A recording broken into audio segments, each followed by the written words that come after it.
Hey, it's Consumer Will, and thought I'd just do a quick video on putting sale numbers, final sale numbers on your sales.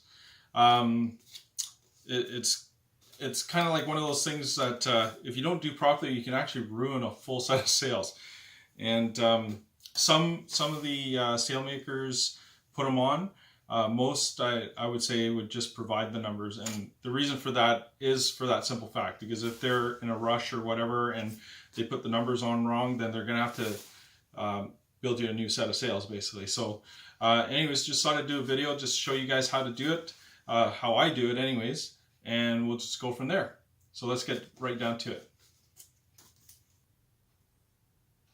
Okay, so we're here and we're going to put down our numbers, and the one thing that you really have to consider is where the numbers actually go. So there's different kind of sites that will have that will give you an idea of where these numbers will go.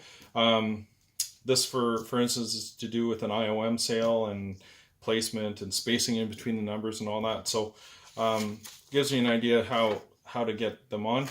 The sale that I have here is a Dragonflight sale, so I'm going to put it on as per the Dragonflight kind of rules and stuff. So we'll start with something simple here. There's different types of application tapes. This one here, it's a bit of a thicker see-through material. This here is kind of like a clothy feeling thing. Depending on who you go with for your sale ID, you know, there's different type of tapes that they use. The vinyl that I really like using is the Oracal 751. It's probably the thinnest that you can get for the sales, as well as it's quite flexible too. So that's the one that I would recommend for doing your sale ID. If you don't get application tape, just use simple, you know, masking tape that you get at a dollar store or something like that. Works actually as well, if not better, than the actual, you know, application tape that you would typically buy. So anyways, let's get going here.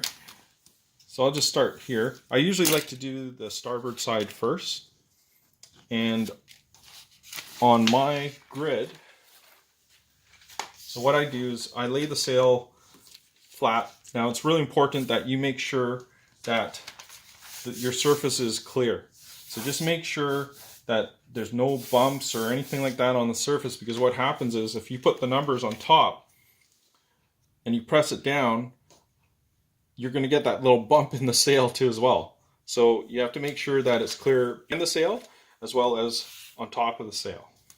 All right. So once I have my sail kind of at a spot where I feel is square, now the Dragonflight site, they have the numbers kind of on a bit of an angle, kind of like with the way the battens are and stuff. Excuse me, stuff like that. So I'm going to do the same here. So we'll just gently peel it off and put on the first one. All right. So the process I'm going to use is basically, once it's laid flat like this, okay, you want to, it's nice seeing the grid lines too on the top here.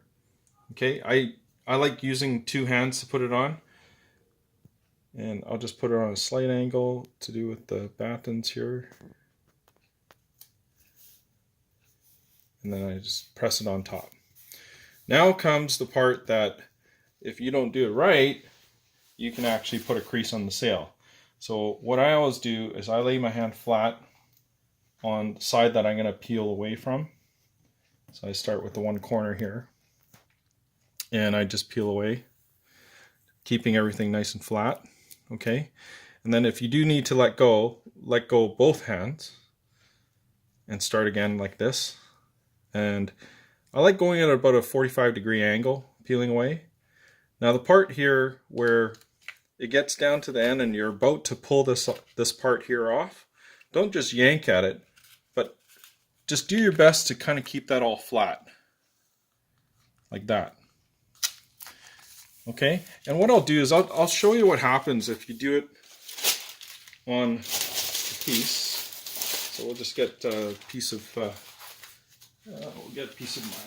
So here's a spare piece here, and I'll just show you what happens if you just yank at it without keeping it flat. Okay, so let's just say you start here and you just yank at it. You'll see a bit of a crease here. Okay, if you don't keep that flat. And the reason for that, maybe I'll show a little bit more with this. So we'll just yank, and then we'll just yank at it like that. So you see there's a bit of a crease there, and that's because as that last little bit is coming off, you see how the material kind of picks up, and it just kind of creates that. So just be careful how you do that there. Okay. It also helps to have either a brayer or a squeegee on hand. So with the brayer, you just kind of press it down like that. All right, so we'll just flip over. So it's always starboard side over the port side. All right, and part of the reason why I like having a surface that has a grid on it is because I can actually follow the lines here and do the same on the port side. Okay, so we'll just kind of put on the port side here.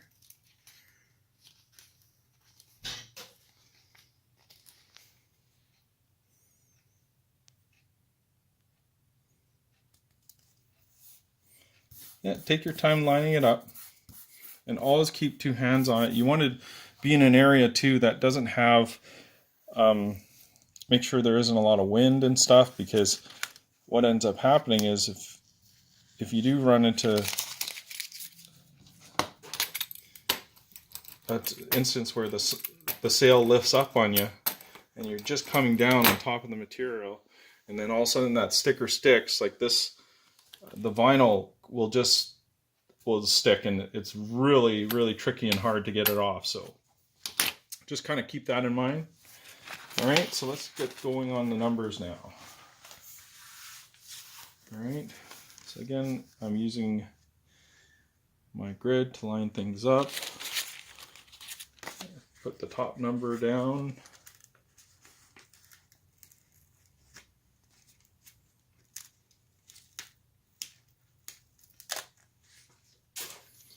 So one of the things is, you see here, you see how the numbers kind of lifted a little bit from the application tape? So you want to make sure it's sitting flat. Right, so there you go there. All right, that's ready to go. Get this up top here.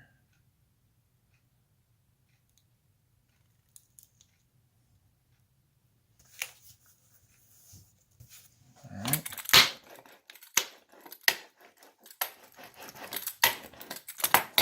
Okay, and one of the things I do too as well is on my bench with the sails, I've actually got this little rounded edge. I don't know if you notice it here, but as I'm pulling the sail down, it kind of rounds around the corner. I found that when I'm kind of making my sails and stuff, if I all of a sudden have to reach high and then lean up against the sail, this little edge on the actual table would actually crimp the sail. So anyways, that was a great suggestion by a friend of mine, Gunter, to do that, and thank him, thank you very much, Gunter. That was a great idea, and it saved me from rebuilding a lot of stuff. So okay, now sometimes you'll get numbers that are really big like this, and if you can't stretch out and actually reach, sometimes what you might want to do is for your hold down, just use a ruler to hold it down. So, but if you can kind of do it by hand, that kind of works great as well. So, all right, got that number down.